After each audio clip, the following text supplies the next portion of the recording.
talaga nangyari, Hope? Bakit ka nandun sa lab? Anong ginagawa nila sa'yo?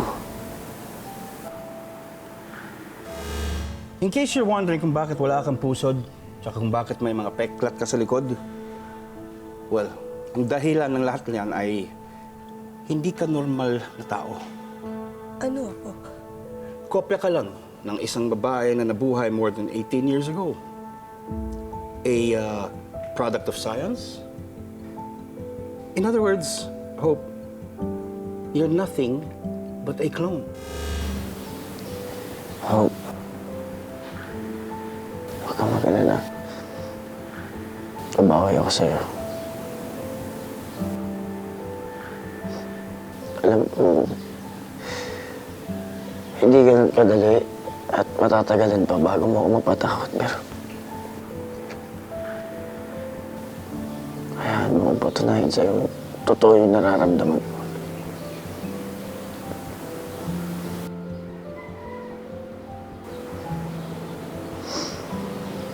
Huwag na.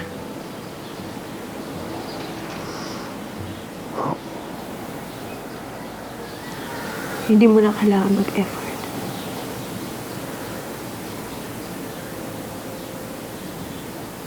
Wala ka namang kailangan patunayan sa akin. Dahil hindi ko deserve na mahalin. Dahil hindi ako tao.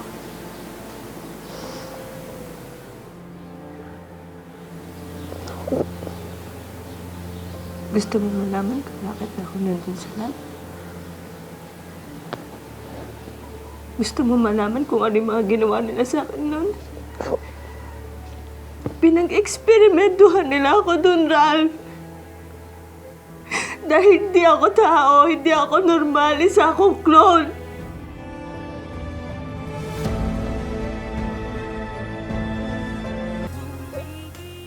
Anong clone?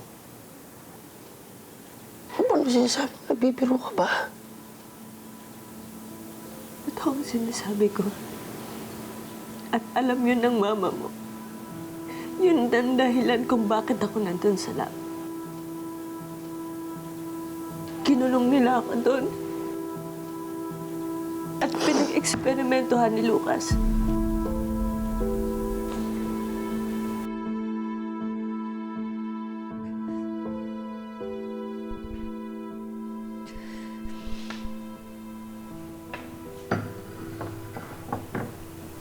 Nak, tahan na.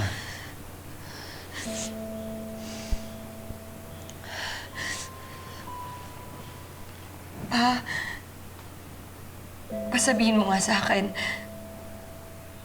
naging masama ba talaga ako, Mami, kay Bianca?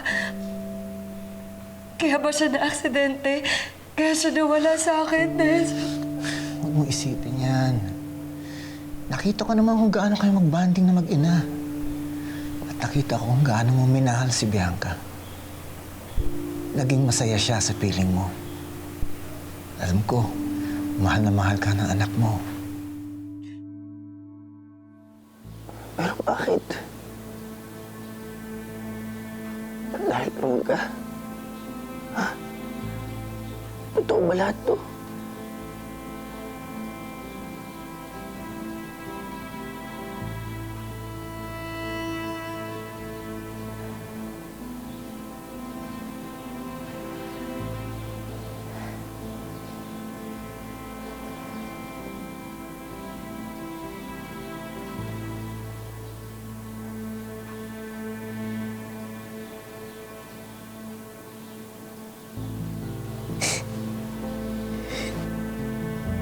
Dahil dito.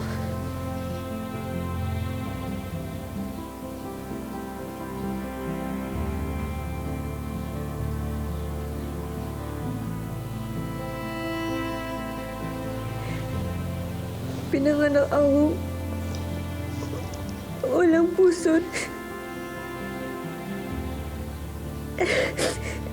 Dahil hindi ako gaya ng isang normal na tao.